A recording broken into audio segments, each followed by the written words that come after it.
Welcome to another amazing episode of Raising Private Money. I'm Jay Conner, the Private Money Authority, also your host today. Well, I have an amazing guest that's going to be joining us. He has originated hundreds of millions of dollars in private money loans. He's the principal and the president of ZINC Financial and also the ZINC Income Fund. Now, founded back in 2007, ZINC Financial is a licensed lender, not a broker, but a licensed lender, having originated and serviced almost close to $1 billion in loans. And check this out, with a loss ratio of less than 0.1%. His investors are very, very well protected. Well, the ZINC Income Fund was started in 2020, and that was a vehicle for the investors of ZINC to benefit from the ZINC Financial's lending. Well, now, prior to ZINC, my guest held the position of president at one of the largest interior and exterior maintenance companies in the California Central Valley. Now, in just a moment, you're going to meet my special guest, Todd Pigott, right after this. If you're a real estate investor and are wondering how to raise and leverage private money to make more profit on every deal, then you're in the right place.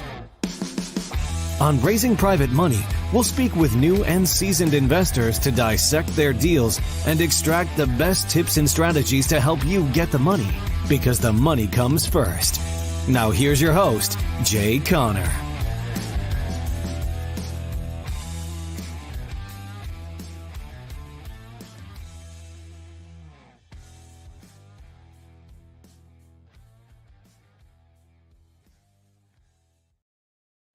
Well, Todd, welcome to Raising Private Money.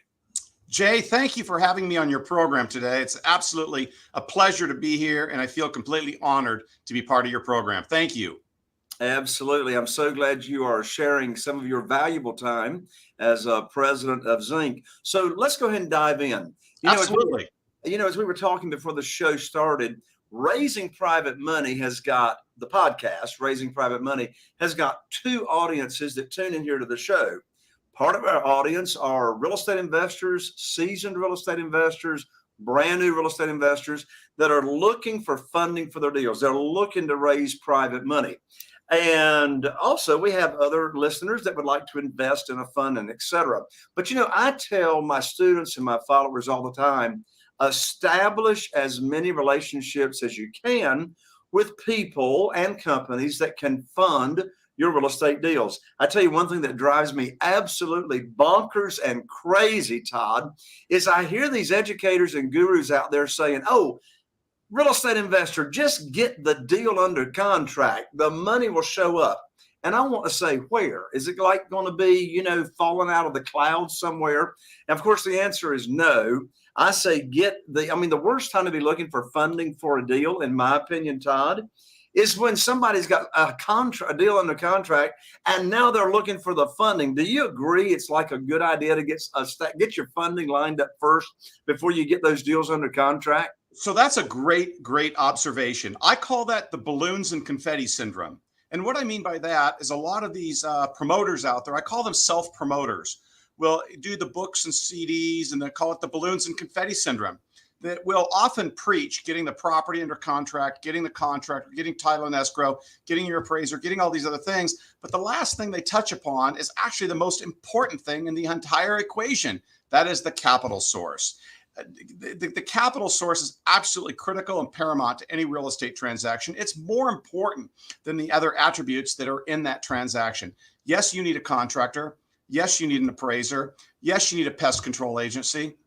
Yes, you need a supplier like Home Depot and Lowe's, and perhaps a selling agent and a buyer's agent and things of that nature. But to be very candid with you, filling those niches throughout that cycle is actually much easier. The hardest part is actually lining up the capital. So I actually view it as that being the absolute most important relationship by far is your capital provider and the relationship with that person. Thank you. You and I are on the same page, and I know it from my own personal experience. I started investing in single family houses in Eastern North Carolina in 2003. So, we're talking over 20 years ago. And the only thing I knew to do, Todd, when I started out was rely on the local bank to fund my deals. That's all I knew. So everything was just hunky-dory for the first 6 years. And then in 2009, I'm sure you may recall what happened. I lost my line of credit and didn't have any way to fund my deals. And I had 2 houses under contract. My banker and I had a fantastic relationship until the global financial crisis comes along. And now I got a crisis, not being able to fund my deals. And so, I mean, the proof was in my experience. You got to have your capital source lined up first. And I tell you, Todd, I had a guest on my show here a few weeks ago. We were having this similar conversation that you and I are. And I said to my guest, I said, after we had this conversation, I said, would you please tell me why in the world an educator or a guru would say, just get the deal under contract, the money's going to show up, when that's not the real world experience? And my guest shed so much light on it. My guest said, the reason they would say that is because they're selling a course on how to get deals under contract. Absolutely. So it's fascinating. It's fascinating to me that these promoters are out there charging anywhere from between $5,000 and $30,000 to sell this course. And we can always tell when the course ends or the bus tour ends, because then our phone starts to ring. It's actually quite sad. These individuals have spent $30,000 for this course, and they bought the bus tour. And they have a list of the appraisers and a list of houses and a list of real estate agents and selling agents and buying agents. And there's a table there with contractors lined up. But nowhere in the process is the capital part. And so then they call us and they're all excited. They just got off the bus and they're happy, and they have the balloons and the confetti and they have the new CD. And here they are calling us, and they expect us to drop $400,000 or $300,000 on a whim. And candidly, our relationship is the most important relationship of that entire thing. Spending the $30,000 on the bus tour with the balloons and confetti and getting the free CD I'm not a big fan of that. I'm not a big fan of those teachings, and I'm not a big fan of that following. I feel that good solid experience in the industry, maybe working for somebody or finding a good wholesaler or finding a good capital provider and working with somebody is by far a much better educational experience than signing up for a 3-day bus tour. I apologize for being so profound on that statement, but it saddens me to get these calls from these people that spend their last little bit of money on this tour, only to find out that they really didn't get too much from that, and their experience level from that is obviously ill-fated. So that's my position, and that's my opinion on that. Well, and it's not just your opinion, it's your experience. Absolutely.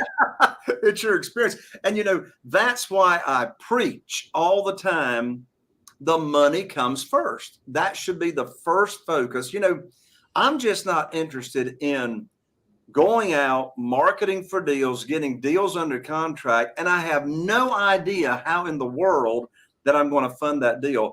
And, I've got a lot of experience on what we call terms deals, buying houses subject to the existing note, creative financing. But I've learned, after reviewing thousands and thousands of property lead sheets over the years, that only 13% of all those for sale by owners will sell to me creatively. What do the other 87% require? Right.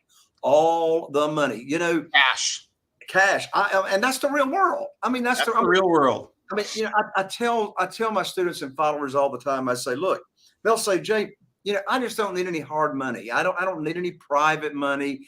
I just want to do the terms business. And I say, you know what? You can do that. That's your business decision. If you're happy with only 13% of the deals, if you're going to give up 87% of the other deals that are out there. And so, I mean, I'm just so glad we're having this part of the conversation. The problem with that logic is that you limit your marketability and you limit your penetration into actually acquiring transactions. The bottom line is, in fixing and flipping and wholesaling or buying distressed assets and then repositioning them to sell on the open market, these are motivated sellers. They're dealing with a squatter, it's a drug house, it's a distressed property, it's a probate, it's an REO, whatever.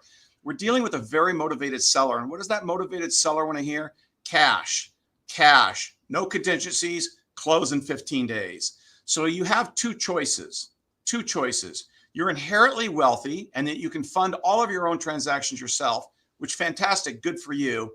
Or you need to have a good private money lender that you have a relationship with.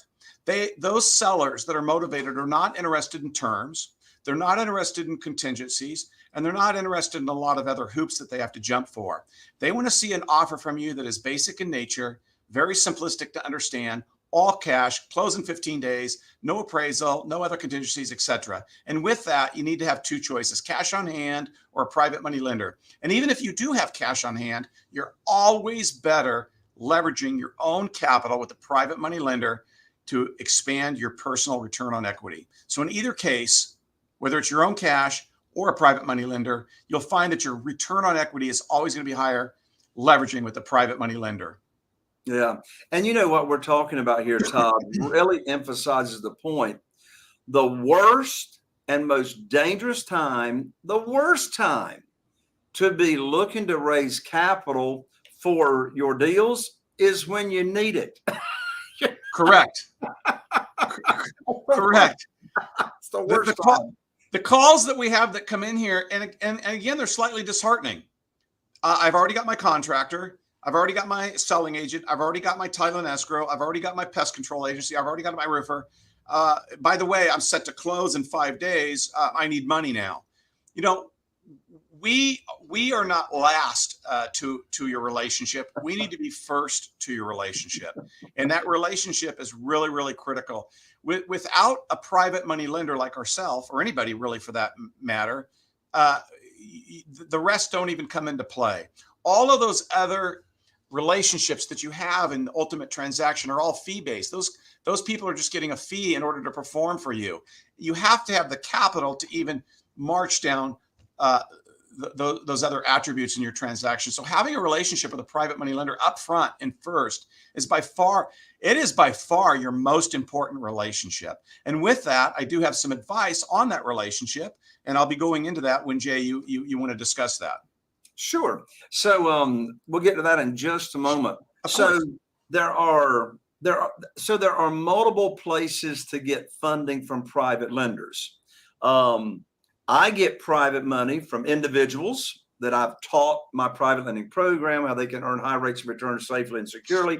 I got 47 of those individuals that are loaning money, investing on our deals, either from their investment capital and or from their retirement accounts. So it's important to, if you're going to raise your own private capital, like I've done a lot of, I got about $8.5 million that we moved from multiple project to multiple project on single family houses in Eastern North Carolina. So, you know, there's advantages to that. You set the rule, you set the rules, you set the parameters. You're teaching people that you have influence with, and, you know, you raise private money that way. I also have relationships with hard money lenders such as ZINC, on where, you know, I don't have to ever worry when that relationship's in place about calling up the private lender and oops, money's not there, right? That's one great big advantage of having a relationship with ZINC, is that you don't have to worry about the money not being there, right? When you're ready to fund a deal. So I want to talk about both. So in short, how I raise private money and get people to do business the way that I teach them on loaning me money. Just for the sake of the podcast, I'm going to go ahead and offer out now for free to all of my listeners the way I raise private money from people in my warm market that I have some kind of association with. And I set the rules, and you can set the rules. You can download that easy to read money guide at jayconner.com, JAYCONNER.com/money guide. That will get you on the fast track to attracting money from your own private lenders, individuals that you know. And in addition to that, and you sort of touched on this a second ago, Todd, I have people ask me all the time. They'll say, Jay, why, you know, you're making multiple $1 million a year, Jay.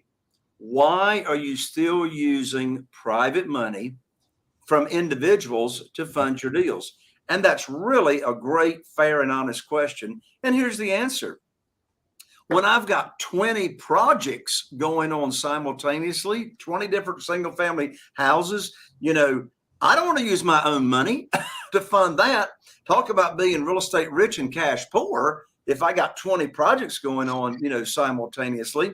And secondly, if I can get a higher rate of return on my own money, let's say what I'm going to be paying a private lender, why wouldn't I use my own cash and my own liquidity and other investments? So that's a common question I get. Very, very good question, but that's the answer. Todd, let's move on over to ZINC. I want our listeners to learn as much as possible here on the show about ZINC. What is ZINC Financial? What does ZINC Financial do? And why in the world was a real estate investor want to do business with ZINC? Well, that's a fair question. So I will start with a little bit of a preview on that premise on this.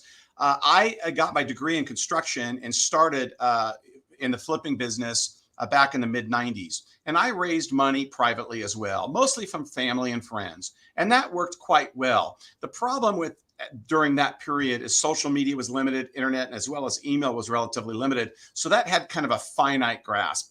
I started flipping back in the 90s and early 2000s. To date, I've flipped, and are bought nearly $100 million in real estate. So we're pretty experienced in both buying, repositioning, and then selling assets. And I did a fair amount of that with just family and friends and raising capital from family and friends. And that's how it started, especially back in the day, pre-internet, pre-email, and pre-social media. And so that worked pretty well.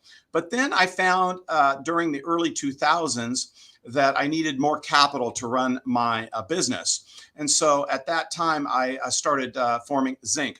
And ZINC is a lender, private money lender. We are not a broker. We actually have our own cash on hand. And at that time, early 2000s, we started lending our own money out to other entrepreneurs in order to invest in real estate, whether it's fix and flip, buy and hold, or wholesaling. And that took off extremely well. To date, we have funded over $1 billion. We've fixed and flipped ourselves over $100 million. ZINC is a private money lender. We get our money from our own mortgage fund. Our mortgage fund has a sub-REIT feature. It's registered with the Securities and Exchange Commission. So investors can invest in our fund right here in California. They can enjoy returns in excess of 8%. And then we take that capital from our fund and we lend it out to individual entrepreneurs that fix and flip their own properties. We're located in about 36 states right now across the country. We do many of these loans on a monthly basis, many on a daily basis to entrepreneurs who buy properties, fix them and flip them, or buy them, fix them up, and then rent them to hold them. So ZINC is a private money lender. We can help investors or real estate entrepreneurs or real estate investors with that acquisition of that distressed property or that rental property. So that's a little bit about my story and how I got to where I am today. Excellent. So a real estate investor wants to explore and see, what kind of lending criteria, what kind of experience that ZINC is looking for on who they loan money to as far as real estate investors. So what's the underwriting criteria sort of look like? And I know every individual is different and there's no like black and white cookie cutter, but are you looking for, is ZINC Financial interested in doing business with new real estate investors? Does ZINC want to see some experience underneath the belt, et cetera? That's a great question. And thank you for posing that. ZINC works with actually beginners as well as advanced real estate investors. We will take on a new real estate investor who's never done a transaction, and we will take on experienced investors that have more experience under their belt. We look at an experienced investor as an investor who has completed at least 4 transactions in the last 24 months. So ZINC will work with either partner. There is a little bit stricter criteria for a beginner than an intermediate or advanced, but needless to say, we will work with both of them. We fund about 50% new and about 50% reoccurring investors on a monthly basis here. Our underwriting criteria is actually quite advanced, but for the sakes of today's brief discussion and a high-level overview, some things that we look at that are very paramount to us. The first thing is the property. We're really interested in properties that are highly desirable and highly absorbed in the community for which they locate. What does that mean? We're looking for simple 3-2s or 4-2s entry-level housing below the median cost of housing, and good solid communities. There's a McDonald's nearby. There's a Starbucks nearby. I call it my curbs and gutters theory. If it has a curb and it has a gutter, it's in a strong community with streets and amenities nearby, and it has a typical front elevation that's consistent with the neighborhood. It's an entry-level home below the median cost of housing. That is a desirable commodity for us to lend on. We are not excited about rural, mountain, cabins, condos up in the wilderness, desert communities and things of this nature, or even large swaths of land or large rural.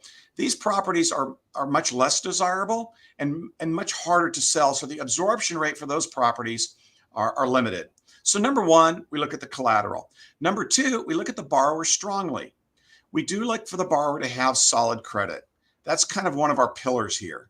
If a person has extremely poor credit, their chance of working with us is going to be very, very limited. So we do look at credit. We do look at their background check. We do look to make sure they have some liquidity in order to operate and fund the project on a continuing basis. And then we make sure that their property that they're looking for is in alignment with our interests. So I'd look for some liquidity with the borrower, good solid credit, a good transparency and communication skills, good organizational skills, and then obviously they're looking for the collateral that would fit our guideline. So from a high level, those are kind of the things that we look for here at ZINC in order to partner with them on their next transaction. Well, one thing that you just brought out, Todd, is something that I advise all real estate investors that I work with, and that is if you're brand new or you're not brand new, doesn't matter. My advice through my own experience, because I've had some bloodbaths that I don't want my other, students and friends to experience. And I'm talking bloodbaths from 15, 16, 17 years ago. And that is keep the majority, the high majority, like over 90% of your deals in what you said, Todd, in that, whatever you called it, the gutter and the street appeal. Curves and gutters. Curves and gutters. Keep the price point, the after repaired value of your houses that you're investing in, that you're wanting to flip or et cetera. Keep your focus on price points that are either median price or first time home buyer price points. And here's why. That's where the largest pool of buyers are. Correct. First time home buyers. That's where most of them are. And as you said, to use your phrase, the absorption rate, that means, can that thing sell? And is there a high demand for it that's going to sell right away? So your criteria there of keeping the price points of houses at that medium price and below, that's great advice for no matter who's listening. It's great advice. And here's the thing. I do a lot of research on metrics and analytics here at ZINC. We get our information from the General Services Administration, and we pay for this. We don't get it from news outlets or the internet. And our information or metrics that we get from the General Service Administration, there is a historic shortage of housing widely across the country. And so entry-level housing, candidly, and entry-level multifamily is highly desirable right now. We simply have a massive shortage of it around our country. We have only 2 to 2.5 months supply, broadly speaking, across the country. So today is an excellent opportunity. Although the news channels and some social media outlets might say something differently than myself, I get my data from the General Services Administration. We have a shortage of housing. We only have 2 to 3 months supply. Today is an excellent opportunity for real estate investors to enter the market and enter in a collateral space that is very desirable right now. And what is that space? Entry-level housing. Again, I want to stress below the median cost of housing and well-designed communities, well-groomed communities with lots of amenities. I call it my curves and gutter theories. I think this is just an excellent time to participate in this avenue of wealth creating. I've done very well in this. I've taken, as Jay has mentioned, a lot of bloodbaths in this. I've lost a lot of money. I will tell you that most of my lessons were probably, 15 to 20 years ago. But a lot of those lessons I've learned are very, very painful when you lose money.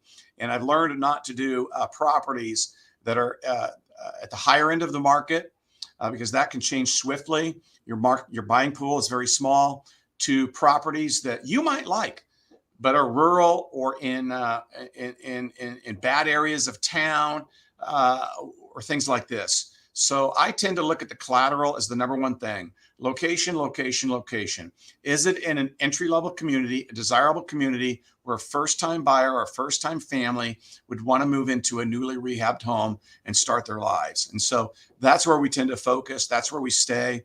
That's where ZINC kind of stays in its lane, because candidly, over the decades that I've been doing this at this point, I've learned that stepping outside of that has not proved to be very good for me. And candidly, I've made a lot of mistakes in this business. And so what I like to do today is share those mistakes with our borrowers and have them not repeat those same mistakes that I made. Because when they make a mistake, that's not only painful for them, but it's also painful for us, because we're married to you throughout the transaction. So being that we have fixed and flipped 100 million, lent $1 billion, we have a lot of experience in this space. And so we want to share that to hopefully prevent those pitfalls from landing on our borrowers. Excellent advice, Todd. So for everyone listening that would like to learn more about ZINC Financial, how do they do that, Todd? Hey, thank you for offering that up. You can visit us on the web at zincfinancial.com. That's Z-I-N as in Nancy, C as in cat, zincfinancial.com. Or you're always welcome to give us a call here at the office. We're located here in California, 559-326-2509. Again, 559-326-2509. We're in California and currently about 37 neighboring states. And we look forward to helping you, whether it's with advice or a question, or you're actually looking for a loan or just developing a relationship. We're here to help with any of those avenues that you might have a need for. Excellent. That website, once again, for you to check out ZINC Financial is www.zincfinancial.com. Todd, thank you so much for sharing your valuable time. Jay, I really appreciate you and your audience today for giving me an opportunity to share myself with them. These things are always joyful. I love this business. I'm very passionate about it. I think this is an excellent time to be in this space, and my congrats to everybody watching and to you as well. Off to many successful years in our real estate investing community. Thank you. Thank you, Todd. Well, there you have it, my friends. Another amazing episode of Raising Private Money with Jay Conner. And if you found this episode to be valuable, and I know you did, then do me a big favor. If you're listening on iTunes, be sure and follow. If you're listening on Spotify, be sure and follow. I love the 5-star reviews on iTunes and the other platforms. You may be watching on YouTube. If you are, be sure and ring that bell so you don't miss out on the upcoming amazing episodes of Raising Private Money. Be sure and subscribe while you're at it as well. So I'm Jay Conner, wishing you all the best. Here's to taking your real estate investing business to the next level. And I look forward to seeing you right here on the next episode of Raising Private Money with Jay Conner. Are you feeling inspired by the knowledge you gained in this episode? Then head over to jconner.com/moneyguide. That's jconner.com/moneyguide and download your free guide that shares 7 reasons why private money will skyrocket your real estate investing business right now. Again, that's jconner.com/moneyguide to get your free guide. We'll see you next time on Raising Private Money with Jay Conner.